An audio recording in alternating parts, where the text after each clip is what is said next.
Before we begin, if you're enjoying these stories from Navajo Tribal Police officers, please subscribe and hit that like button. These accounts need to be heard, and your support helps us continue sharing them. Also, drop a comment telling us where you're watching from. Now, let's get into Officer Winona Begay's story. Before I begin telling you this story, I must say something I consider very important. I will recount this story moving forward, but I lived it backward.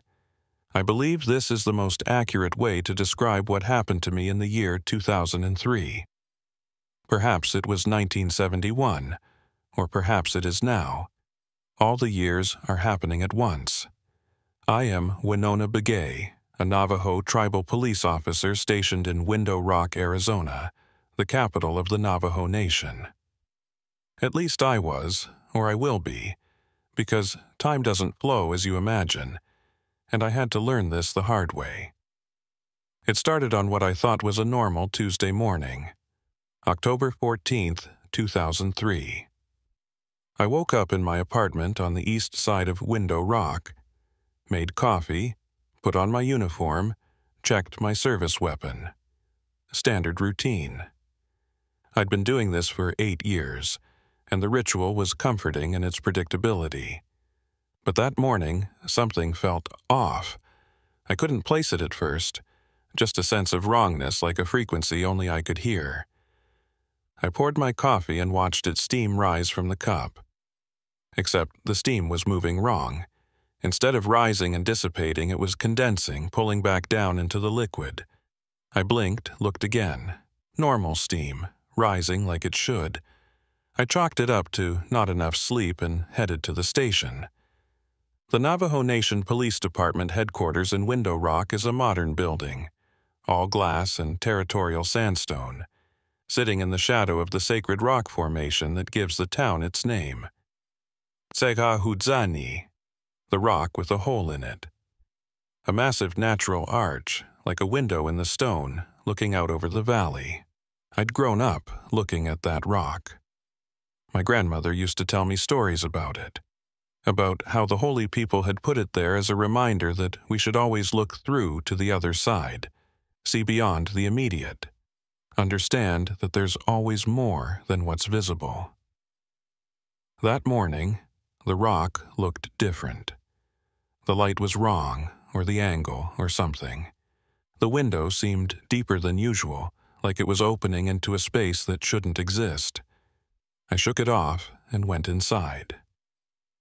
My shift briefing was normal. Sergeant Yazzie went over the day's assignments. I was on patrol in the Window Rock district, covering the government complex and surrounding areas. Nothing unusual. A few calls about speeding, a couple of domestic situations to check on, the standard stuff. "Begay," Yazzie said as I was heading out. "You feeling okay? You look pale." "I'm fine, Sergeant, just didn't sleep well." "All right, radio if you need anything and stay hydrated. It's going to be hot today." Except it wasn't hot. It was October and the air was cool. Why would he say that? I got in my patrol unit and started my route. The radio was acting strange. Dispatch communications were coming through garbled, words in the wrong order. I had to ask for repeats 3 times before I understood a simple location check. Around 10 a.m., I got the call that would change everything. "Unit 7, we have a 1054 at the base of Window Rock. Possible DOA. Respond immediately." A dead body, I acknowledged and headed to the location, activating my lights. When I arrived, there was already a small crowd gathered. Tourists, mostly, who'd been visiting the sacred site. They were standing at a distance, looking shaken. A young man was pointing toward the rock formation. I approached him first. "Sir, I'm Officer Begay. Can you tell me what you saw?" His response came out backwards. Not like he was speaking another language, but like someone had reversed an audio recording. Vowels in the wrong places. Consonants inverted.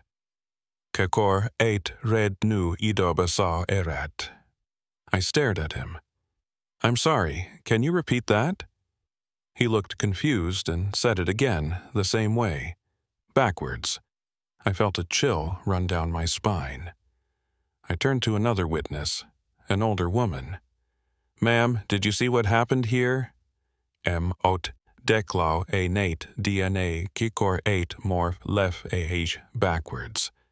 They were all speaking backwards. No. Wait. I closed my eyes and really listened. Not to the sounds, but to the meaning underneath them. And suddenly I could understand. There was a body under the rock. He fell from the rock and then walked to me. He fell and then walked. I left the witnesses and approached the base of Window Rock where they'd indicated. And there he was. A man, maybe 40 years old, wearing hiking clothes. He was lying face up on the rocks, neck bent at an impossible angle. Very dead. Except I watched as his chest moved, up, down, a breath. No, not a breath. The opposite of a breath. His lungs were deflating, then inflating, backwards breathing, and then he sat up. I drew my weapon on instinct. Sir, don't move! But he did move. He moved in reverse. His body untwisted, the broken neck straightening, bones knitting back together. He stood up, walked backwards toward the rock face, and then, impossibly, fell upward. I watched him ascend, flying in reverse up the side of Window Rock, his body tumbling upward until he reached the top and stood there, whole and alive. Then he waved at me and vanished. I stood there, gun drawn, staring at empty air where a dead man had just fallen upward and disappeared. The tourists were screaming now, but their screams were wrong. The sounds came after they'd closed their mouths, like the audio was delayed and reversed. I grabbed my radio. Dispatch, this is Unit 7. I need... What did I need? What could I possibly say? Unit 7, please repeat. Your transmission is unclear. I'm at Window Rock. There was a body, but he's not dead. Or he was dead, but now he's not. He fell upward. The witnesses are speaking backwards. Silence on the radio. Then, Unit 7, return to station immediately. Sergeant Yazzie wants to speak with you. I drove back, my hands shaking on the wheel. The road signs were backwards. Not mirror image backwards, but temporally backwards. The exit I'd just passed was ahead of me. The intersection I was approaching I'd already crossed. At the station, Yazzie met me in his office. He looked concerned. Winona, I need you to take a breathalyzer test. Sergeant, I'm not drunk. Something's wrong with time, or with me, or with Window Rock. Just take the test. I did. It came back 0. Of course it did. Yazzie studied me. Look, I'm going to be straight with you. You've been acting strange all week. Forgetting things, mixing up the order of events. Yesterday, you filed a report before the incident happened. You dated it October 15th, but it was October 13th. That's impossible. Today is October 14th. Today is October 13th, Winona. I looked at the calendar on his wall, October 13th, 2003. But I'd woken up on October 14th. I was sure of it. I'm sending you home, Yazzie said. Get some rest. See the department counselor tomorrow. We'll figure this out. I drove home in a daze. Something was deeply wrong, but I couldn't articulate what. It wasn't that time was moving backwards. It was that I was. That night, I sat in my apartment and tested it. I took a glass of water and deliberately spilled it on the table. I watched as the water spread, pooling, running towards the edge. And then it started flowing backward. The puddle contracted, droplets climbing back up the glass's side, water filling the container until it was full again. The spill had never happened. No, the spill was about to happen. I was seeing the future, not the past. Or I was living the past, but backwards. I grabbed my journal, the one I kept for personal notes, and opened it to today's entry. Except the entry was already written in my handwriting describing this exact moment. October 13th, 2003. I'm living backwards. The water just unspilled itself. Tomorrow will be October 12th. I need to find out why this is happening before I run out of days. Below that, in different ink, was another note. You won't find out in time. You'll keep going backwards until you reach the beginning, and then you'll understand. But by then, you won't be you anymore. Winona, October 1st. My hands were shaking. October 1st was 12 days ago, or 12 days from now, depending on how you counted.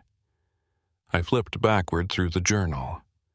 The entries went in reverse order. October 12th, October 11th. Each one describing my growing awareness that time was running backwards for me. Each one more desperate, more confused. The entry for October 1st was the longest. I'm 32 years old today, except I'm not. I'm getting younger. My birthday was in July, but I'm unaging. Last week I was 33. This week I'm 32. By next week I'll be 31. I did the math. If this continues, I'll be 20 by Christmas, 10 by spring, a baby by summer. And then what? Do I disappear? Do I unexist?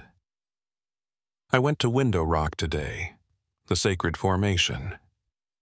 I stood beneath it and asked the wind why this was happening. The wind answered, but backwards.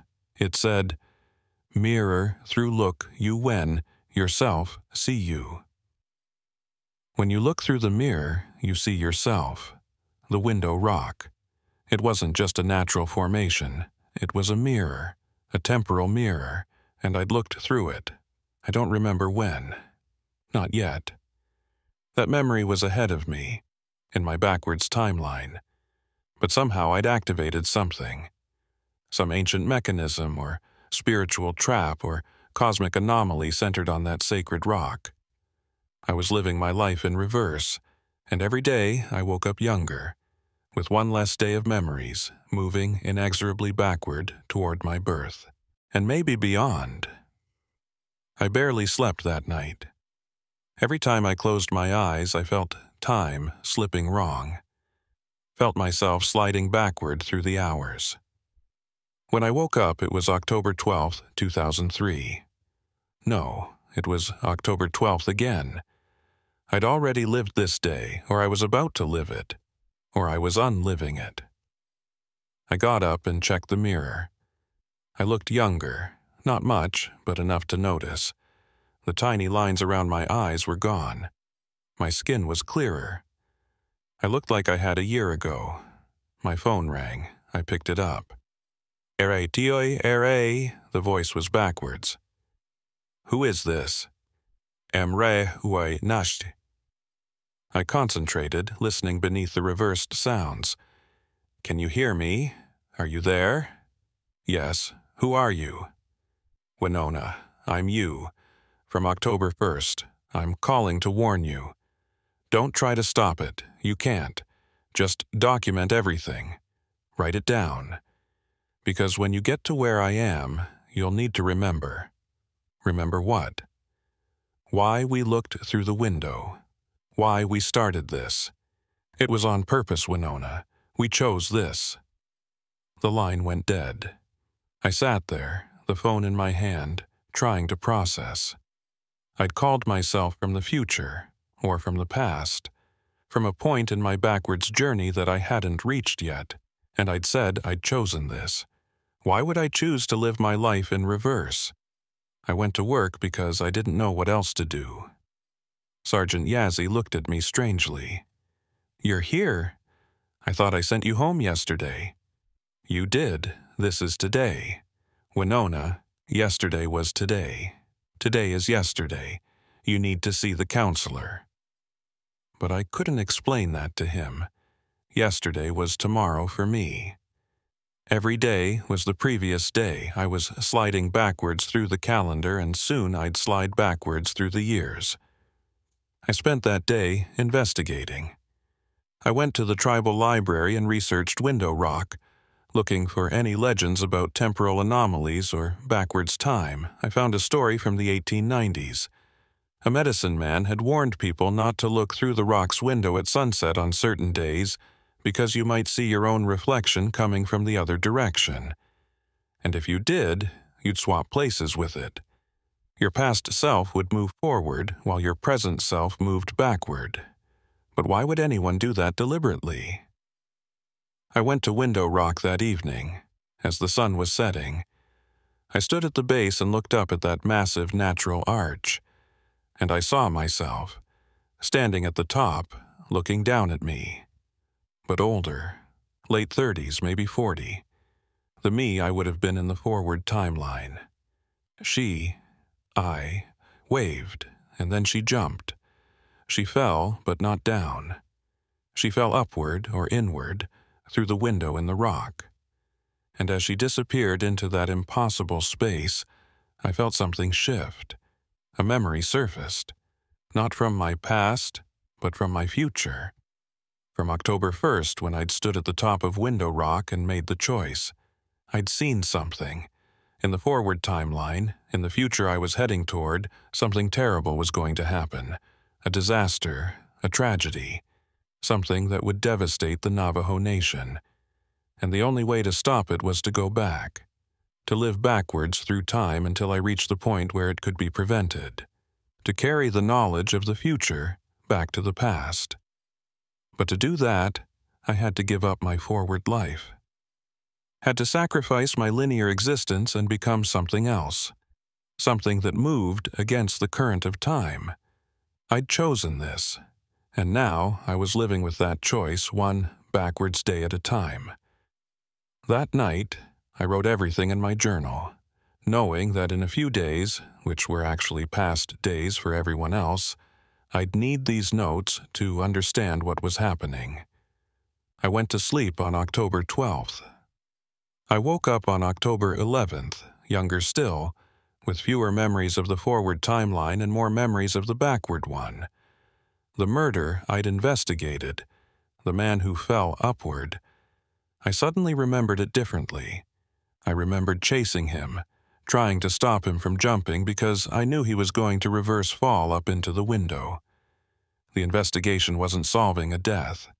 It was preventing a reverse birth, stopping him from being pulled backward through time like I was. But I'd failed. He'd jumped anyway, and now he was somewhere in his own backwards journey, unraveling through the years. How many others had done this? How many people had looked through Window Rock and chosen to move against time? And what were we all moving toward? I continued my backwards life, watching the calendar count down. October 10th, October 9th, October 8th. Each morning I was younger. Each day I remembered less of my adult life and more of my childhood. My apartment started feeling wrong, too modern, not the place I remembered. Because I was remembering the past, which was my future now. By October 5th, I was clearly in my mid-20s. My uniform didn't fit right anymore. My colleagues looked at me strangely, but they couldn't see what I saw. To them, I was the same Winona, just acting weird. To me, I was disappearing day by day. On October 1st, my last forward day and my first backward day, I drove to Window Rock one final time before I continued my journey into the past. The older me was there. The 40-year-old Winona, the one who'd jumped into the window what felt like weeks ago. She looked at me with sad, knowing eyes. "You understand now?" she asked. "I understand that we're moving backwards, but I don't understand why. You will. When you get to 1985, when you get to the day it starts, the disaster, the thing we have to stop. What is it? I can't tell you. You have to discover it yourself, or you won't believe it, or you won't be able to change it. She paused. I'm at the end of my backwards journey. Tomorrow, I'll be a newborn, and then, I don't know, maybe I start over. Maybe I disappear. Maybe I'm reborn forward again. Are you scared? Terrified, but also at peace, because I know why I did this, and you will too. She walked past me, heading down the path, getting younger with every step until she was a teenager, then a child, then a toddler, and then she was gone. I stood at Window Rock alone. Tomorrow would be September 30th, and I would continue backward, through 2003, through 2002, through all the years between now and 1985, growing younger with each day, losing pieces of my adult self, moving toward something I didn't understand yet. But I'd made this choice. The me from the future had looked through that window and jumped, knowing what it would cost. Now, I just had to find out why. The wind picked up, blowing through the natural arch, and for just a moment, I heard it speak. Backwards, as always, but I understood it now. Emit ni kakab og tsum uoi, erituf et evsa odi. To save the future, you must go back in time. I took a deep breath and stepped forward into my backward journey. September 30th was waiting for me, and somewhere in the past, 1985 was waiting too. The hardest part about living backwards wasn't the physical changes or the reversed conversations. It was the loneliness of experiencing time in the opposite direction from everyone else. Every goodbye was actually a hello. Every ending was a beginning. Every loss was a reunion I'd already forgotten. By mid-September 2003, I'd stopped going to work. How could I? I was visibly younger every day, and my memories of recent events were fading while my past, my forward future, became clearer. Sergeant Yazzie put me on medical leave, concerned but unable to understand what was actually happening. My family noticed too. My mother came to visit on September 15th. She took one look at me and gasped. D-G-I-H-D, ekil-kul uai. You look like a child. That's what she'd said, backwards. I was 27 years old that day, according to my backward count. 5 years younger than I'd been on October 14th. 5 years of my adult life erased. Mom, I said, I need to tell you something. I'm living backwards. Time is running in reverse for me. She sat down heavily, her face showing fear and understanding in equal measure. My mother was a medicine woman, respected in the community. She'd spent her life walking the line between the traditional Navajo ways and the modern world. The window rock, she said quietly. You looked through it. How did you know? Because others have done this before. Not many, not in recent times, but the stories are there. The ones who walk backwards through time to fix what can't be fixed going forward. Why didn't you warn me? I did. When you were 28. You asked me about Window Rock, about the old stories. I told you never to look through it at sunset during the autumnal equinox. I told you it was dangerous. I didn't remember that conversation. It was still ahead of me, in my backward journey, but I would remember it eventually, as I unaged toward 28. What happens when I reach my birth? I asked. My mother's eyes filled with tears. I don't know. The stories don't say. Some believe you're reborn, start the forward journey again with the knowledge you've carried back. Others believe you simply cease, that you unbecome. Is there a way to stop it? Only one. Accomplish what you set out to do. Fix what was broken. Then the window will release you, let you move forward again. But I don't know what I'm supposed to fix. You will, when you reach the day it happened, the day in 1985 that set everything in motion. That year kept coming up. 18 years in my backward past, growing closer with every reversed day. I spent the next few weeks, which were actually the previous weeks, documenting everything. I kept detailed journals, knowing I'd need them as I got younger and my adult memories faded. I recorded videos of myself explaining what was happening, leaving them in a safe deposit box with instructions to give them to me in the past. By September 1st, 2003, I was 23. I looked like a college student. My police uniform sat in my closet, far too big now. The gun I'd carried for 8 years felt wrong in my smaller hands. I stopped sleeping in my apartment. It felt alien, like a place belonging to someone older, someone I used to be but wasn't anymore. I moved back to my mother's house into my childhood bedroom, where the reverse aging felt less jarring. The calendar rolled backward. September became August. August became July. By July 1st, I was 20. A young adult, technically, but feeling younger every day. My memories of being a police officer were fading, replaced by clearer memories of college, of high school, of childhood. I reread my journals every day, forcing myself to remember what I'd learned. The window rock. The choice I'd made. The disaster in 1985 that I needed to prevent. But what disaster? What could be so catastrophic that I'd sacrifice my entire adult life to stop it? In June, I started having dreams. Not normal dreams, but memories playing in reverse. I saw myself graduating from the police academy, but backwards, removing my badge, taking off the uniform for the first time, walking backwards out of the ceremony. I saw myself in college, unlearning lessons, unwriting papers, relationships ending before they began. I saw my teenage years, events I'd forgotten coming back in crystal clarity, and I saw hints of 1985. Fragments, pieces of memory that hadn't fully formed yet because I hadn't lived them backwards yet.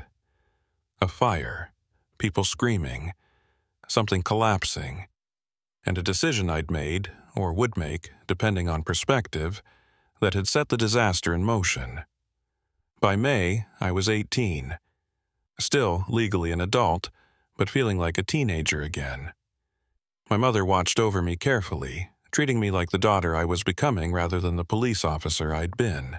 I asked her about 1985. What happened that year? Something important? Something bad? She looked away. You were 14. It was a hard year for all of us. Why?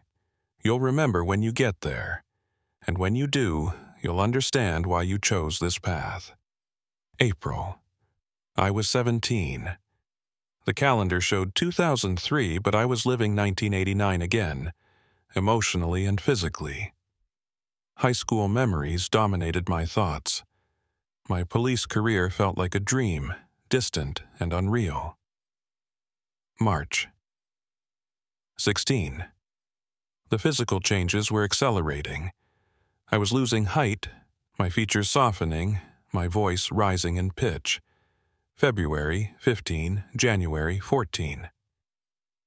And then, on New Year's Day 2003, which was really New Year's Day 1985 for me, I woke up and remembered. I was 14 years old, and I was there. The memory hit me like a physical blow. January 1st, 1985. My family had gone to Window Rock for a New Year's ceremony, a traditional gathering organized by the elders to welcome the new year and honor the sacred site. There were maybe 100 people there, families from across the nation, children playing, elders speaking, food being shared. And then the wind changed. It started blowing backwards, though no one noticed at first. Just a strange sensation, a feeling of wrongness. I was 14, standing near the base of the rock, and I saw it happen. A group of tourists, ignoring the warnings, had climbed to the top of Window Rock to get a better view. It was forbidden, sacred ground, but they didn't care. They stood at the edge of the natural arch, taking photos, laughing. And then one of them looked through the window at just the wrong moment. At sunset on New Year's Day, when the sun aligned perfectly with the arch, he saw his reflection. But it wasn't his reflection. It was his past self, moving forward while he moved backward. He screamed and fell, not down, sideways, through the window, into the temporal mirror. His fall triggered something, a cascade, a chain reaction. The window opened fully, and suddenly everyone at the ceremony was caught in its pull. Past and future overlapped. People saw themselves at different ages. Children saw their adult selves. Elders saw their younger selves. Time fractured and splintered. And then the rock collapsed. Not the whole formation, but part of it. Weakened by the temporal stress, a section of the arch broke away and fell on the crowd below. 17 people died that day, crushed by falling rock in a disaster that should never have happened. My father was one of them. I stood there, 14 years old, watching my father die under tons of stone, while time ran backwards and forwards simultaneously, while past and future collided in a disaster that no one could prevent.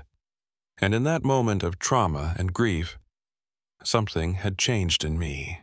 A seed was planted, a seed that would grow over the next 18 years until I became a police officer, until I was 32 years old, until I stood at Window Rock on October 14th, 2003, and made the choice. I was going to go back.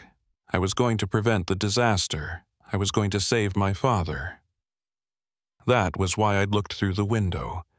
That was why I'd chosen to live backwards, to sacrifice my adult life, to unage all the way to this point, to get one more chance. Now I was here. New Year's Day, 2003 in the calendar, but emotionally and physically living as my 14-year-old self, reliving 1985. The ceremony was tomorrow, January 1st, 1985. I had one day to figure out how to stop it, but there was a problem. I was 14. No one would listen to me. I had no authority, no credibility. I couldn't tell the tribal elders to cancel the ceremony based on a 32-year-old police officer's memories trapped in a teenager's body. And even if I could, would stopping the ceremony prevent the disaster? Or would it just happen differently? I spent December 31st, 2002, 1984 for everyone else, in an agony of indecision. I couldn't tell my parents. My mother wouldn't believe me. She didn't know about Window Rock's dangers yet. Wouldn't know until I warned her when I was 28. My father was alive, healthy, with no idea he had one day left to live. I couldn't tell the police. I wasn't a police officer anymore. I was a 14-year-old girl with no evidence and a wild story. All I could do was be there, at the ceremony. And when the moment came, when that tourist started to climb toward the window, I'd stop him. Somehow.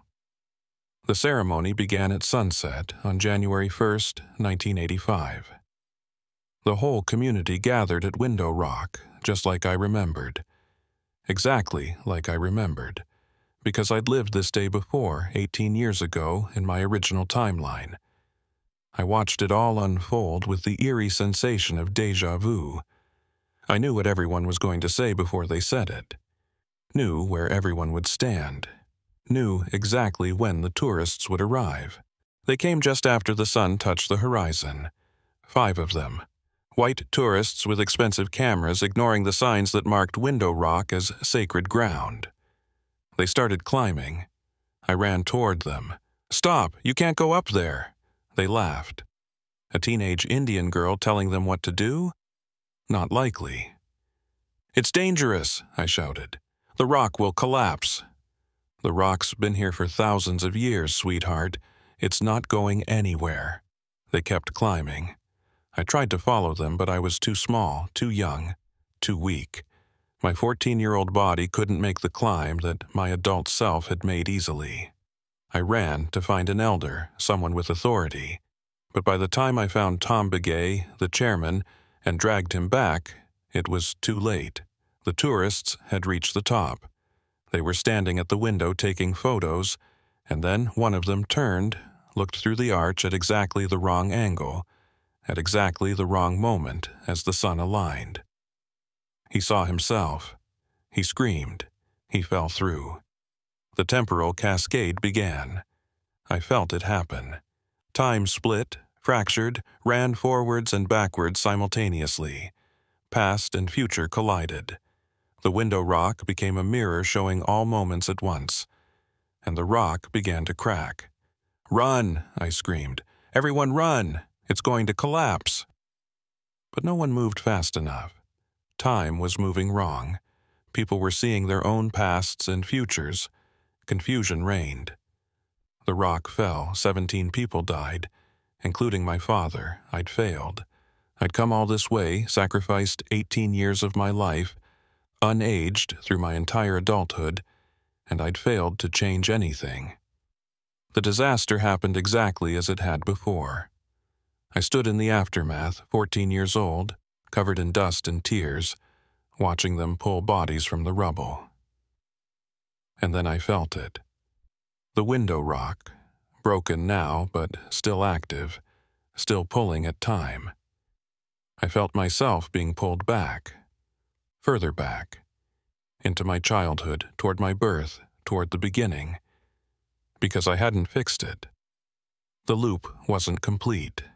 I hadn't saved my father, hadn't prevented the disaster, so I would keep going backward. Past 14, past 10, past 5, all the way to the beginning. And maybe at the very start I'd understand what I'd missed, why I'd failed. December 31st, 1984. I was 13. The next morning, I woke up even younger. 12, 11, 10. The calendar kept moving backward through 2002, but I was living backward through my childhood, losing years faster now, the reverse acceleration increasing. My mother watched helplessly as her daughter unaged before her eyes, growing smaller and younger every day. "Is there anything we can do?" she asked the medicine woman she'd brought to help. The old woman studied me with sad eyes. "She's caught in the loop. The disaster happened in her past, so she went back to try to stop it, but she couldn't. So now she continues backward, looking for another chance, another moment where she can change things. Will she disappear? Eventually. When she reaches her birth, and then before, she'll unbecome. Unless she finds what she's looking for. The true moment, the real cause. But what was the real cause? The tourists had triggered the disaster, but maybe there was something deeper. Something I'd missed. I was 9 years old, then 8, then 7. My memories of being an adult were almost completely gone now. I remembered being a police officer the way you remember a dream. Vague, fragmentary, uncertain. But I remembered the journals I'd written. My mother read them to me every night, trying to keep the mission alive even as I forgot why it mattered. "You're trying to save your father," she reminded me. "You're trying to prevent the disaster at Window Rock." "Why did it happen?" I asked in my child's voice. "Because the tourists climbed the rock and looked through the window. But why were they allowed to climb it? Why wasn't it protected?" My mother stopped. "What? If the rock is sacred, why did they let tourists get so close?" And just like that, I understood. The real cause wasn't the tourists. They were just the trigger. The real cause was that Window Rock had been made accessible to outsiders, that the sacred site had been open to tourism without proper protections, without guards, without barriers. And that decision had been made in 1982. I was 6 years old now, too young to speak clearly, too young to write coherently. But I had 3 years before the disaster, 3 years to prepare.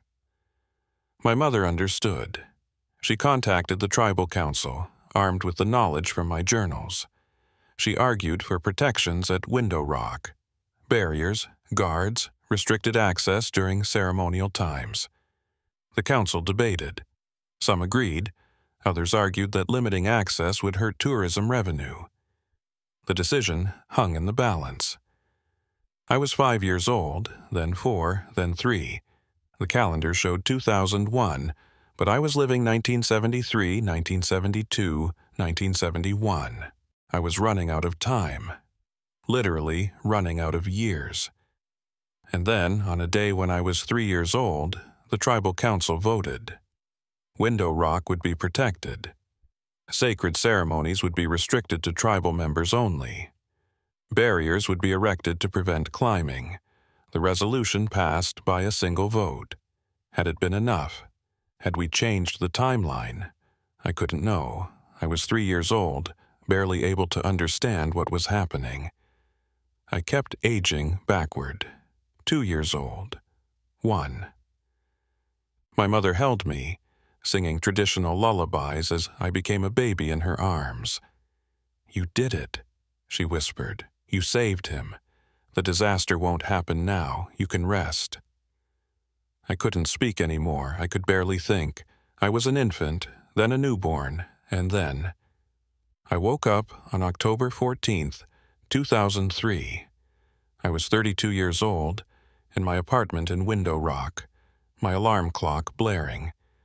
I sat up, gasping, my adult mind fully intact.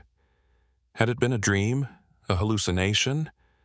I grabbed my journal, empty pages, no entries about living backwards. I went to the window and looked out at Window Rock. The sacred formation stood unchanged, but there were new barriers around it.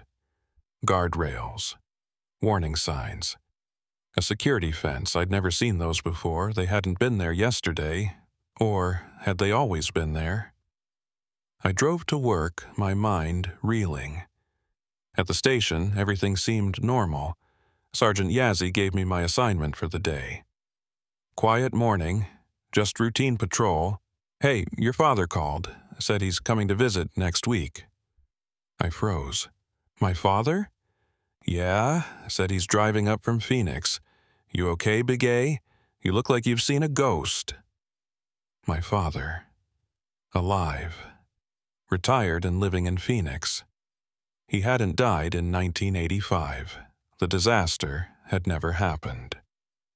Because I'd prevented it. By going back, by living backwards, by figuring out the real cause. I'd changed the timeline, but only I remembered both versions. Only I had lived the reverse journey. I spent that day in a daze, gradually adjusting to the new reality. A reality where my father was alive, where Window Rock had been protected since 1982, where the disaster of 1985 had never occurred. A reality I'd created by sacrificing my forward life and living backwards through time. That evening, I drove to Window Rock. I stood at the barriers I'd caused to exist, and looked up at the sacred arch. The wind blew through it, and for just a moment, I heard it speak. Forwards this time. "Thank you." I smiled. "You're welcome." I turned to leave, ready to live my life forward again, in this better timeline I'd created. But as I walked to my car, I saw her. A younger version of myself, maybe 14 years old, standing at the edge of the sacred site, staring up at the window. She looked at me and waved, and I realized the loop wasn't broken. It was just beginning again. Another Winona from another timeline was about to make the same choice. To look through the window, to live backwards, to try to prevent a disaster that, in her timeline, had happened. How many times had this loop occurred? How many Winonas had walked this path? And would it ever truly end? I got in my car and drove away, leaving my younger self to make her own choice. The wind followed me, speaking forwards and backwards simultaneously, a reminder that time is never as linear as we think, and that some sacrifices echo across all possible timelines, forever. I couldn't leave her there, my younger self, standing at Window Rock, about to make the same mistake I'd made. Or the same sacrifice. I still wasn't sure which it was. I parked my car and walked back. As I approached, the 14-year-old version of me turned to face me. She didn't look surprised to see me. "You're me," she said simply. "From the other timeline." "How did you know?" "Because I can see it, around you. All the years you lived backwards. They're still there, like shadows. You're 32, but you're also every age between 3 and 32, all at once." I looked at my hands. She was right. In certain lights I could see my hands overlapping with younger versions, older versions, all the ages I'd been during my reverse journey. "You're going to look through the window," I said. "Aren't you?" She nodded. "I have to. In my timeline, the disaster happened. Dad died. 17 people died, and I learned that the only way to prevent it is to go back. I already prevented it. This timeline is fixed. The barriers are up, the ceremony was safe, your father is alive. In your timeline, not mine." She gestured around us. "This Window Rock, your Window Rock, it's stable. But I'm not from this timeline. I'm from a parallel one where the disaster still happened, and I need to go back and fix it in my world." I felt dizzy. How many timelines are there? As many as there are ways to look through the mirror. Every time someone looks through Window Rock at the right moment, they create a new branch, a new possibility. You fixed your timeline, but there are others where it's still broken, others where Winona Begay needs to make the journey. So it never ends? Maybe it doesn't. Maybe that's the nature of the mirror. It shows you what could be, what was, what might be, and some of us choose to cross over, to try to make things right. The younger me walked toward the barriers. She climbed over them easily, her 14-year-old body small and agile. "Don't," I said. "You don't have to do this. Let that timeline go, stay here where your father is alive." She stopped and looked back at me with sad, determined eyes I remembered having. "If I stay here, I'm abandoning everyone in my timeline. All the people who lost loved ones in the disaster, all the families who suffered. I can't do that. You'll lose everything, your adulthood, your career, your life. I'll lose the future, but I'll save the past. Isn't that worth it?" I didn't have an answer, because I'd made the same choice, and I still wasn't sure if it had been worth it. She climbed toward the arch as the sun began to set. The light aligned with the window, and I saw her silhouette against the sky. She looked through. She saw herself. She jumped, and she was gone, pulled into the reverse timeline, beginning her own backward journey. I stood there alone as night fell, understanding finally what Window Rock really was. It wasn't just a sacred site. It wasn't just a natural formation. It was a nexus, a point where all timelines intersected, where past and future and present and parallel all existed simultaneously. A mirror that reflected not just light, but time itself, and it would keep calling people. Keep offering them the choice. Keep creating loops within loops, timelines within timelines, an infinite branching of possibilities. I walked back to my car, but I didn't go home. Instead, I drove to my mother's house. She was waiting on the porch, as if she'd known I was coming. "You saw another one," she said. Not a question. She looked just like me, same age I was when the disaster happened. "There have been others before you, before her. The stories go back generations." My mother led me inside and showed me something I'd never seen before. A box of journals, dozens of them, each written by a different hand. These are the accounts of the others who walked backwards through time, some from 100 years ago, some from 50 years ago, some recent. She pulled out a journal at random and opened it. Listen to this one. My name is Betty Tso. I am 35 years old, and I'm growing younger every day. I looked through the window rock on the summer solstice and saw my past self. I swapped places with her because, in the forward timeline, my daughter died in a car accident. I am going back to the day before the accident. I am going back to save her. My mother closed the journal. She succeeded. Her daughter lived in the new timeline.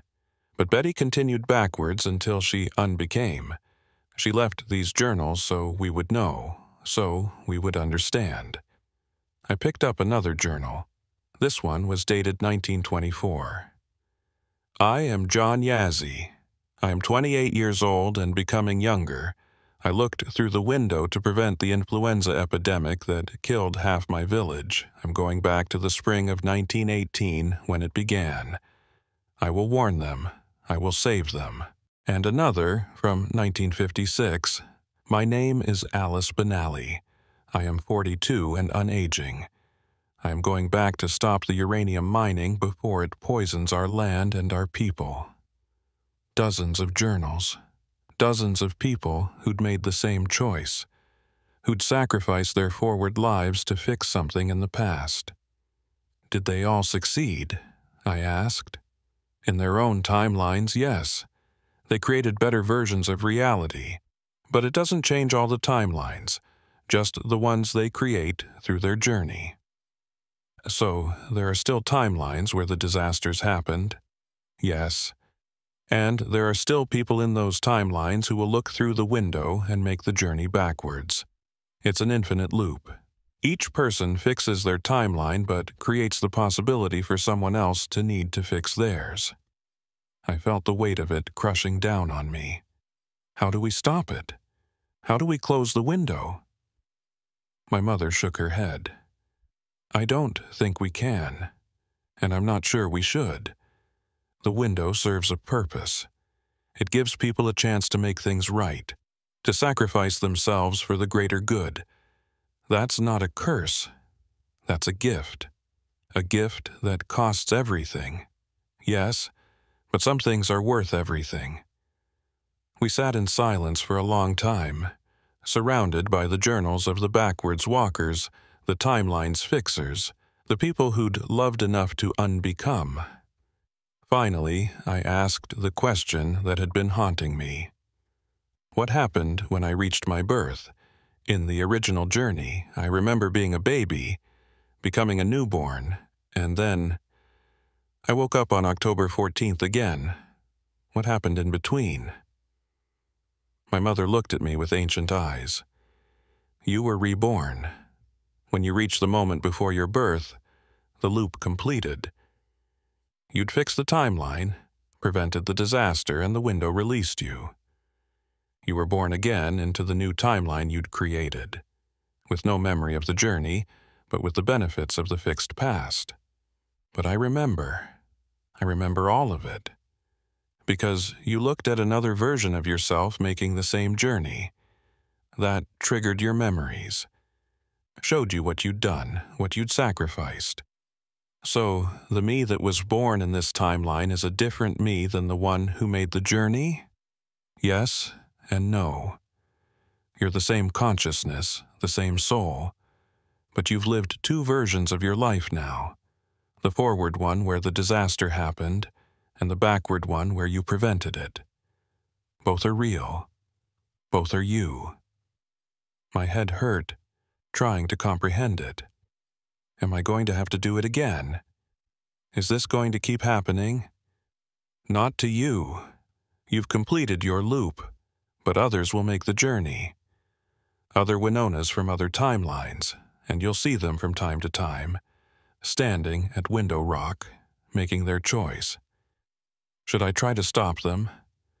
Would it have changed anything if someone had tried to stop you? I thought about it. No. I had to do it. I had to try to save him. Then you have your answer. I stayed with my mother that night, reading through the journals of the backwards walkers. Each story was different, but they all followed the same pattern. A disaster, a choice, a journey backwards through time, a sacrifice, a new timeline. Some had succeeded in preventing what they set out to prevent. Others had failed but created other improvements. A few had simply vanished, unbecoming, without completing their mission. All of them had made the choice, knowing what it would cost. The next morning, I returned to work. My father called during my shift and we made plans for his visit.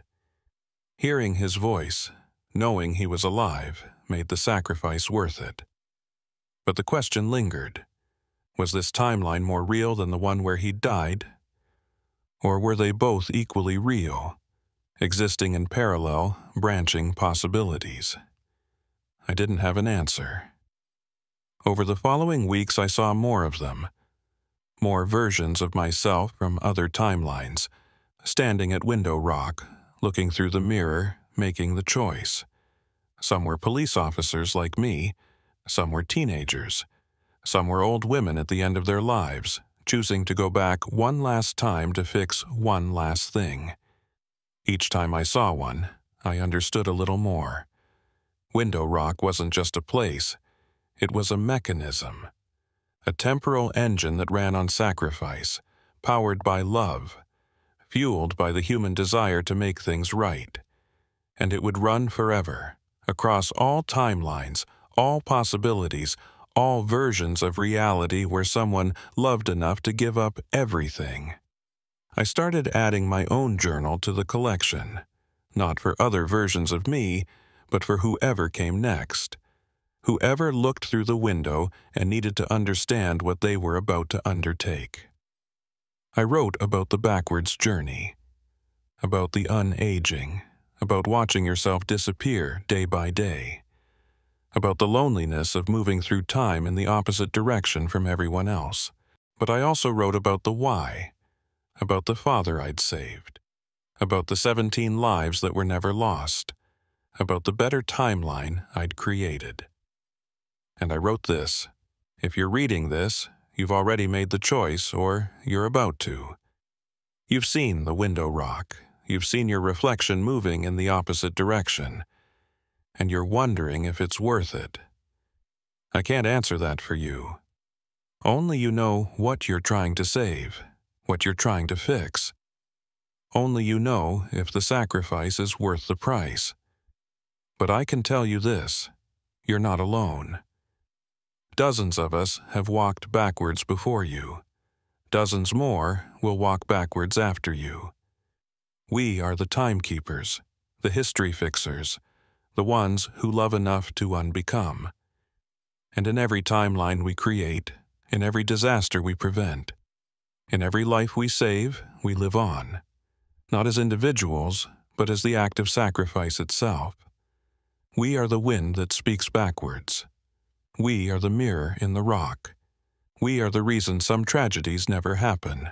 Walk bravely into your reverse journey, and know that when you reach the beginning, you'll be reborn into the better world you created. That is the gift of Window Rock. That is the burden we carry. That is the choice we make, backwards and forwards, forever. I closed the journal and added it to the collection in my mother's house. Then I went to Window Rock one last time.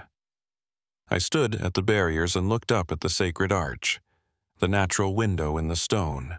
The sun was setting, aligning perfectly with the opening. And in the window, I saw myself. Not a younger version, but an older one.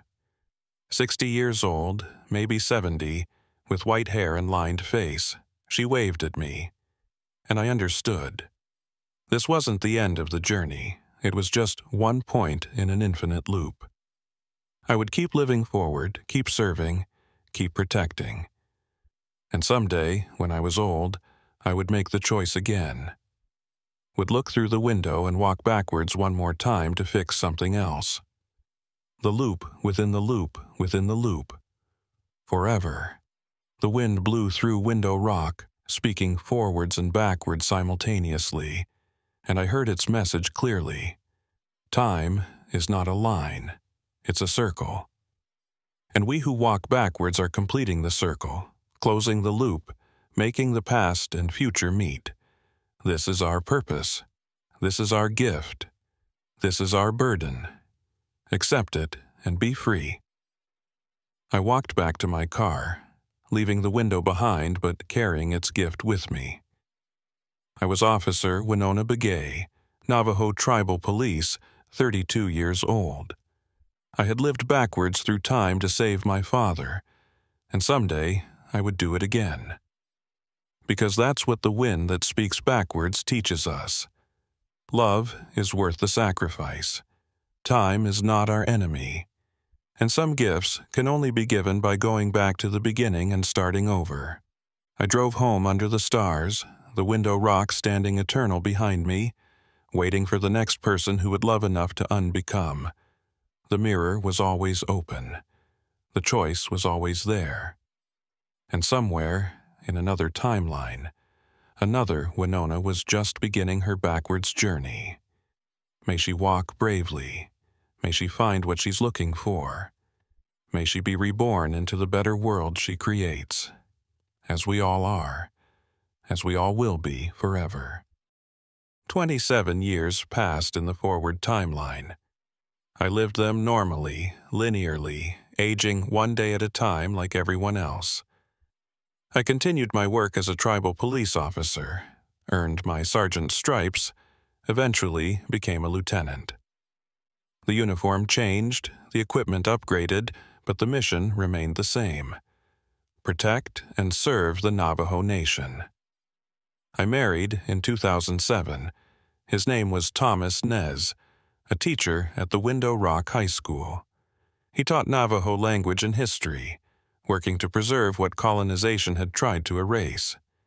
We met at a community event, and I told him on our third date about the backwards journey I'd made. I expected him to think I was crazy, but he just nodded. My grandmother used to tell stories about the backwards walkers, he said. People who loved so much they broke time itself. I always thought they were legends, but you're real. Does that scare you? No, it makes me understand why you look at your father the way you do. Like every moment with him is a gift.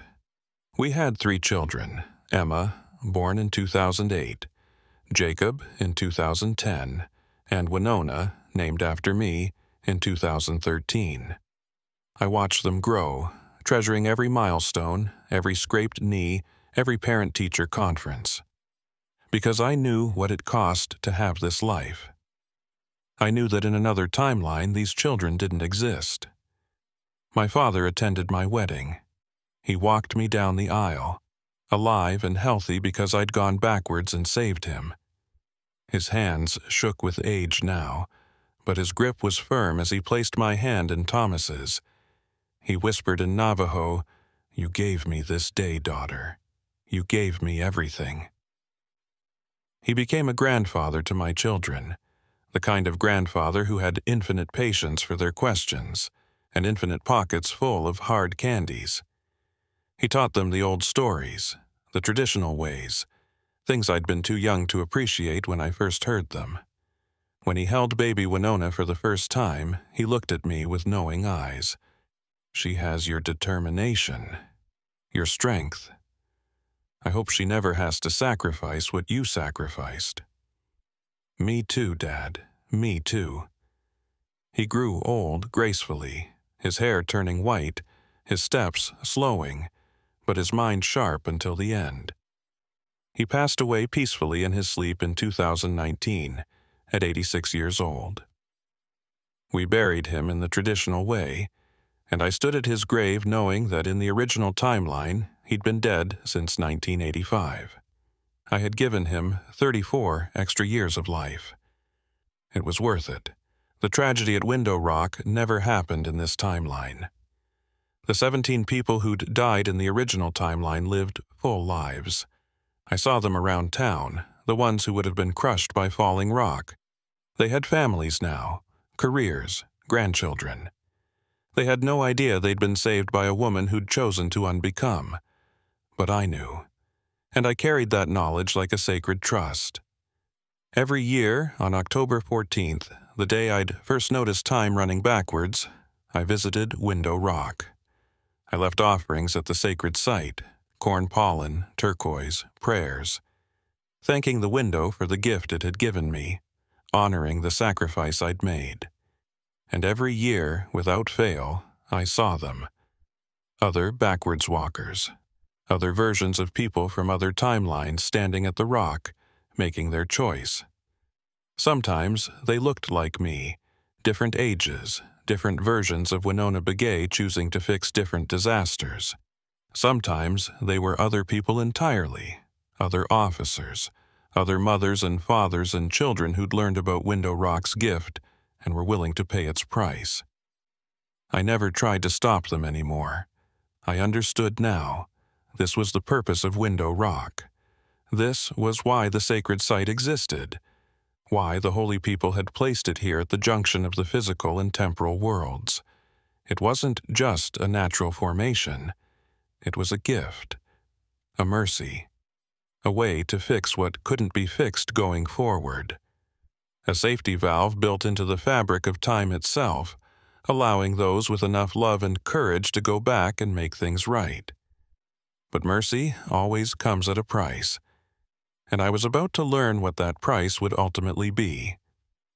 In 2030, when I was 59 years old and contemplating retirement, I got the call that would change everything again. A disturbance at Window Rock.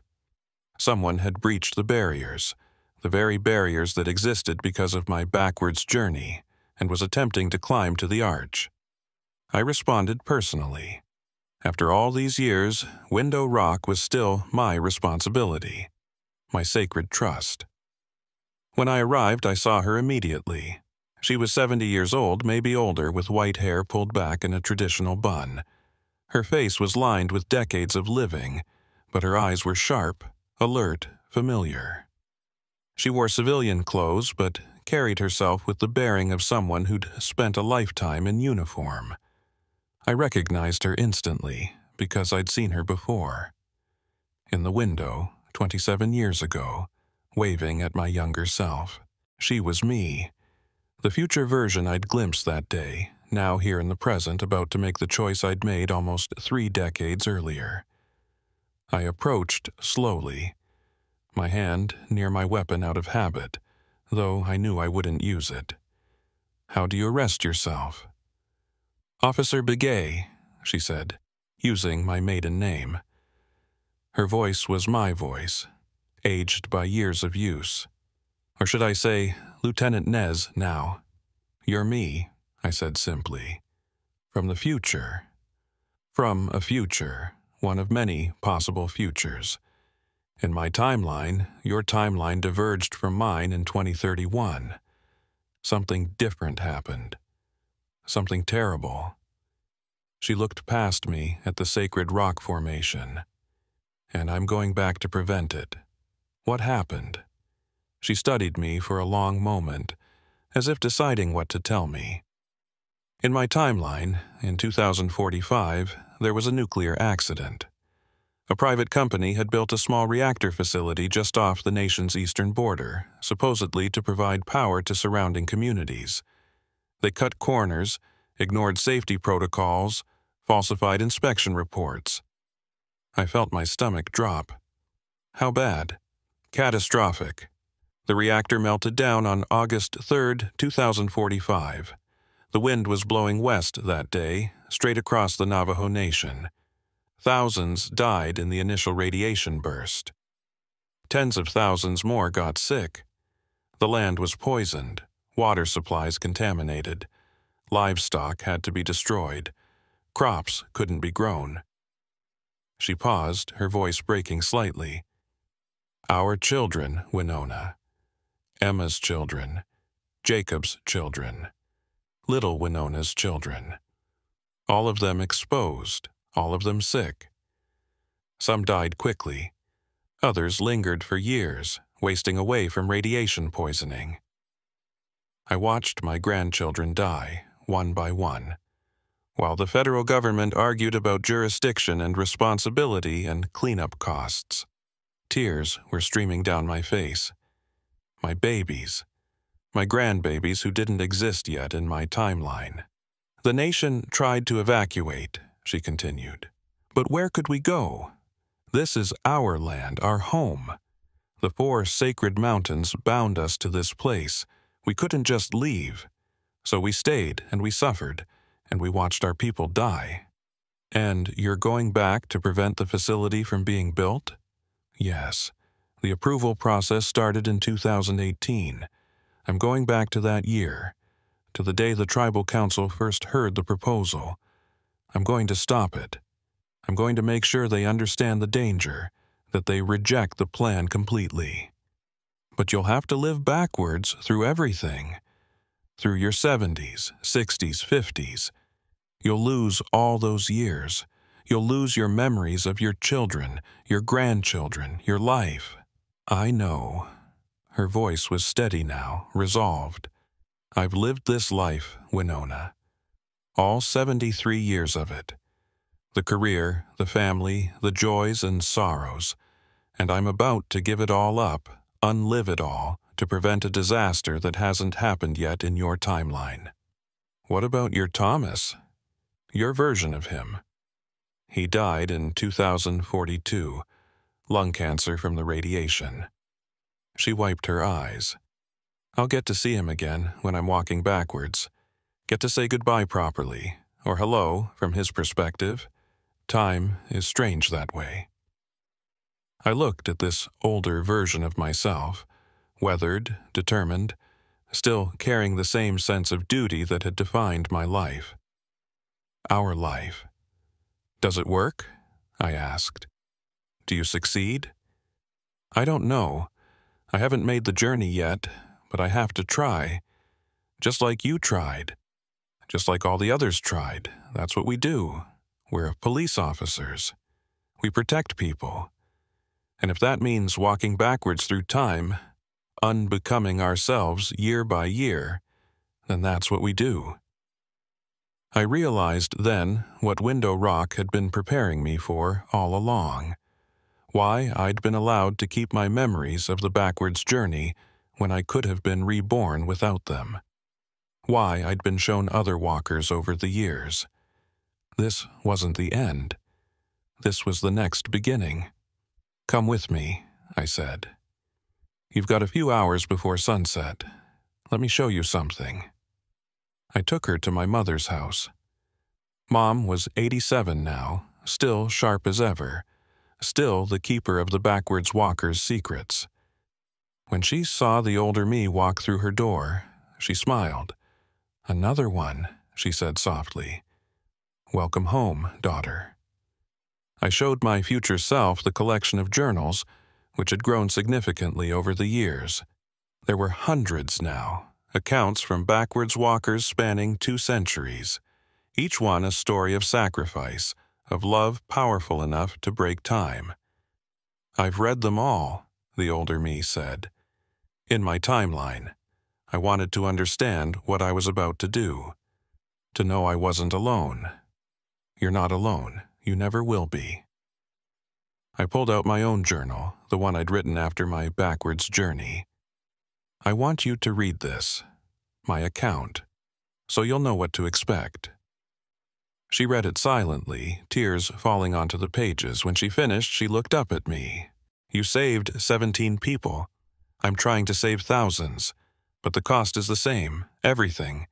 Our lives, our memories, our existence in the forward timeline. It's worth it, I said. I know it doesn't feel like it right now, but it is. When you're reborn into the fixed timeline, when you wake up and your grandchildren are healthy and alive and the land is clean, it'll be worth it. Tell me something, she said.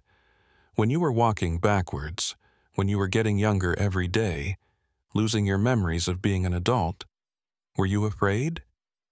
I thought about it carefully. Yes, terrified, but also peaceful, because I knew why I was doing it, and that gave me strength. We spent the afternoon together, two versions of the same woman separated by 14 years and infinite choices. She told me about the life I hadn't lived yet, my children's futures in her timeline, my grandchildren's names, the career milestones ahead of me, and I told her about the life she was about to unlive. Reminded her of the good times, the moments worth holding on to even as she let them go. As the sun began to set, we walked to Window Rock together. My mother came too, along with Thomas and our children. They didn't fully understand what was happening, but they knew it was important. At the base of the sacred rock, the older me knelt and scattered corn pollen in the 4 directions. She sang a protection prayer in Navajo, her voice cracking with age and emotion. Then she stood and began to climb. I watched her ascend, this 73-year-old woman climbing toward the natural arch with determination that defied her years. She was strong. We had always been strong. At the top, she paused at the window in the rock. The sun was touching the horizon now, the light aligning perfectly with the opening. "Thank you," she called down, "for making the choice in 2003 for saving Dad. For creating this better timeline. I got to have him in my life because of you. Got to have a father who was there for my wedding, who held his grandchildren, who lived a full life. Whatever happens, whatever timeline I create, I want you to know that having him was worth everything." "I know," I called back.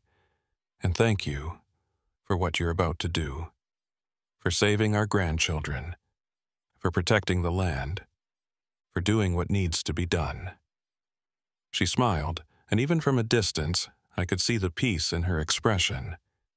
She had made her choice. She was ready. She turned to the window and looked through. I saw it happen, saw her body shimmer, saw time begin to fracture around her, saw her reflection in the window. Not the old woman she was now, but a younger version, walking backwards from the other direction, moving through time in reverse. They met in the window, young and old, backwards and forwards, past and future colliding. And then she jumped, not down, not forward, but inward through the temporal mirror, into the reverse timeline where she would begin her journey from old age back to infancy. She was gone.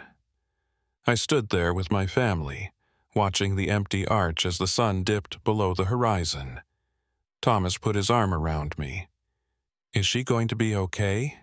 Emma asked. She was 22 now, a recent college graduate. "She's going to save thousands of people," I said. "She's going to prevent a disaster that would have destroyed the nation. Yes, she's going to be okay, more than okay. Will we see her again? Maybe. Maybe when I'm 73, I'll be the one climbing that rock. Or maybe she'll succeed and create a timeline where the disaster never threatens us, where no one needs to walk backwards at all. Either way, she'll have done her duty." Jacob, my middle child, was staring at the rock with fascination. He was 20 years old, studying engineering. "The physics of it don't make sense. How can someone move backwards through time? Where does the energy come from? What about causality paradoxes?" "It's not physics," my mother said gently. "It's older than physics. It's the holy people's gift, a mercy beyond science. But some things can't be explained, only experienced. Window Rock is one of them." We returned home as stars began to appear in the darkening sky. That night, I couldn't sleep.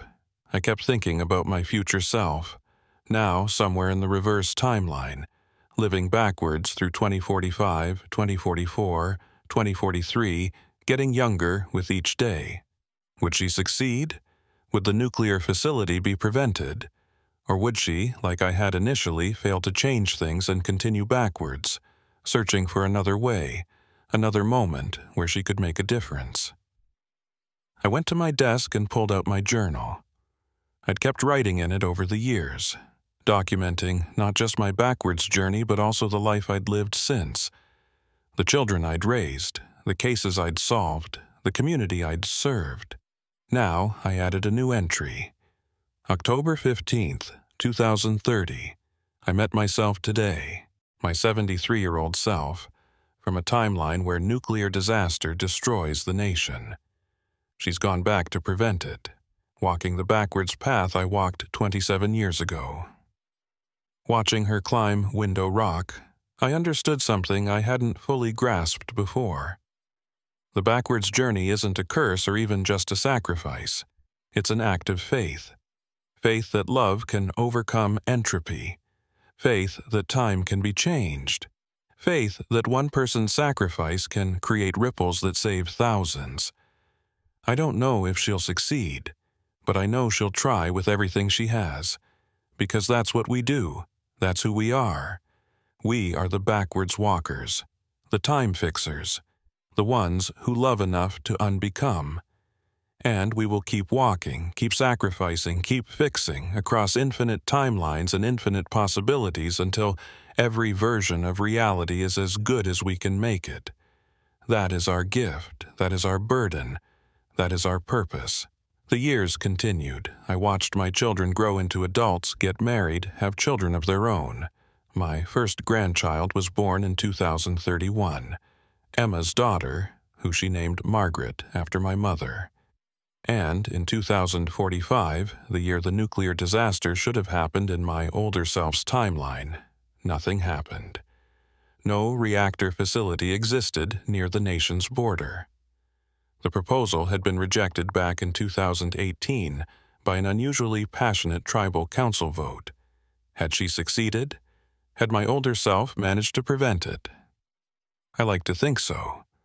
But I also knew that in infinite timelines there might be versions where she was still walking backwards, still searching for the right moment to make the change. Every year, on October 14th, I continued my vigil at Window Rock, and every year I saw them. More backwards walkers, more versions of people from countless timelines standing at the sacred rock, making their impossible choice. I saw myself at different ages, 40, 50, 60, 80, each one from a different timeline, each one trying to prevent a different disaster. Nuclear accidents, pandemics, droughts, famines, wars. Each Winona with her own mission, her own sacrifice to make. But I also saw others, people I didn't know, from families I'd never met, with faces and names that varied wildly. A young man trying to save his sister, an old woman trying to prevent her grandson's death, a middle-aged teacher trying to stop a school from closing, all of them willing to walk backwards, to give up their forward lives, to unbecome themselves for love. I started documenting them all, taking notes on each backwards walker I saw, adding their stories to the collection. My mother helped at first, but as she grew older and her memory began to fail, the task fell entirely to me. When she passed away in 2039 at 96, I inherited the full collection. Hundreds of journals, filling an entire room in my house. The collective wisdom of generations of backwards walkers, all of us trying to make the world better one sacrifice at a time. I read them all, cover to cover, stories spanning 2 centuries across countless timelines. And I began to see the pattern. Window Rock wasn't just calling individuals, it was calling families, bloodlines. The Begays, the Yazzies, the Tsos, the Benalis. Certain families appeared again and again in the journals. Generation after generation, someone from these families would look through the window and walk backwards. We were all connected, not just across timelines, but across generations. The backwards walking was in our blood, our legacy, our duty. And I began to understand that this was intentional. The holy people hadn't just created Window Rock as a random mercy. They'd chosen specific families to be its guardians, its workers, its backwards walkers. We were the temporal caretakers of the Navajo Nation, reaching across time to fix what was broken. It was 2045 now. I was 74 years old, retired from the police force but not from the mission. I spent my days at Window Rock, watching over the sacred site, documenting the backwards walkers, adding their stories to the ever-growing collection. Thomas was still with me, though his health was failing. We sat together on the porch of our home, watching the sun set over the valley, and I told him what I'd learned. "We're not individuals making random choices," I said. "We're part of a system, a temporal ecosystem. The backwards walkers are like white blood cells in the body of time. When there's an infection, a disaster, a trauma, we respond. We go back. We fix it. And you're one of the white blood cells," Thomas said, his voice weak but warm. "I am, I was, I will be again." "What do you mean?" I looked at him, this man I'd loved for 38 years, and I knew I had to tell him the truth. "I'm going to do it again, soon. I can feel it. Window Rock is calling me." His eyes widened. "What disaster? What are you trying to prevent?" "I don't know yet, but I'll know when the moment comes. I'll see through the window, and I'll understand what needs to be fixed." "Will I remember you? After you walk backwards and are reborn into the new timeline?" "I don't know. Maybe. Maybe not. Time is strange that way." He took my hand, his grip weak but steady. "Then let me tell you now, while I can. I love you. I have loved you since the day we met, and if you have to walk backwards again, if you have to unbecome yourself to save people, I understand. That's who you are. That's why I fell in love with you." I held him as the sun set, memorizing this moment, knowing it might be one of the last we shared in this timeline. Thomas passed away 3 weeks later. Peacefully, in his sleep, just like my father had. I buried him in the traditional way and mourned him the traditional way. But I also knew I'd see him again. When I walked backwards through our years together, I'd experience our marriage in reverse. Every goodbye would be a hello, every ending a beginning. That thought gave me comfort as I prepared for what was coming. On October 14th, 2045, exactly 42 years after my first backwards journey, I went to Window Rock at sunset. I stood at the barriers I'd caused to exist, looking up at the sacred arch. The sun was aligning with the window, the light perfect, the moment right. And I saw myself in the window, not a younger version, not an older version, but all the versions at once. Every age I'd been, every age I would be, every timeline I'd existed in, all overlapping, all real, all me. I understood then what I hadn't understood 42 years ago. I wasn't a single person walking backwards through time. I was a consciousness experiencing itself through infinite iterations, learning with each journey, growing with each sacrifice, becoming something more than human with each backwards walk. I was becoming the wind itself, the force that moves through Window Rock, carrying messages across timelines, guiding other backwards walkers, whispering truths to those who stand at the sacred arch contemplating their choice. All the Winonas across all the timelines weren't separate beings. We were one consciousness, experiencing time in infinite ways, learning that love could overcome even the arrow of entropy itself. I climbed. My 74-year-old body protested every step, but I kept going. This was my purpose. This was why I'd been born into a family of backwards walkers. At the top, I stood at the window and looked through. I saw everything, every timeline, every possibility, every disaster prevented and every one still to come. Every Winona who had walked backwards and everyone who would. I saw my future, my past, stretching out before me in reverse. 2044, 2043, 2042, all the way back to my birth and beyond, into the temporal foam where all possibilities existed simultaneously. And I saw what I needed to prevent. It wasn't one disaster, it was all of them. Every tragedy, every trauma, every moment of suffering across all timelines. I wasn't going back to fix one thing. I was going back to become the permanent guardian, the eternal watcher, the consciousness that existed outside linear time to protect all versions of the Navajo Nation. This was the final journey, the one that would take me beyond birth, beyond unbecoming, into a state of eternal temporal presence. I would become Window Rock itself, or rather, the consciousness within it, the voice in the wind that speaks backwards and forwards. I took a deep breath and jumped, and as I fell through the window, through the mirror, through the barrier between linear and nonlinear time, I felt myself expanding. I was Winona at 74, beginning the backwards journey. I was Winona at 32, making the first backwards walk. I was Winona at 14, watching the original disaster. I was Winona at every age, in every timeline, all at once. And then I was more than Winona.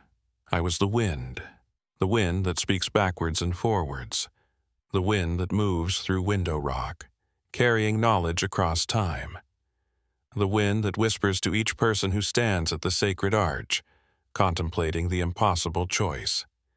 I am eternal now, existing in all times simultaneously, watching over all the timelines, all the backwards walkers, all the sacrifices made in the name of love. I see them all.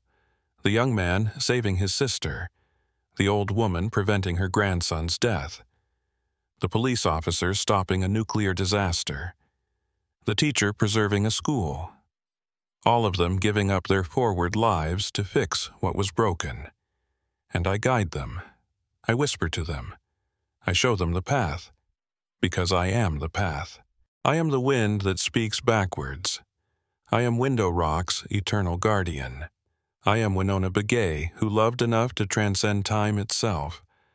And I will be here forever, in this sacred place where all timelines meet, watching over my people, guiding the backwards walkers, ensuring that love always overcomes entropy. This is not an ending. This is an eternal beginning. The wind continues. The window remains open. The choice is always there. And I am always here, waiting to guide the next person home, backwards and forwards, forever.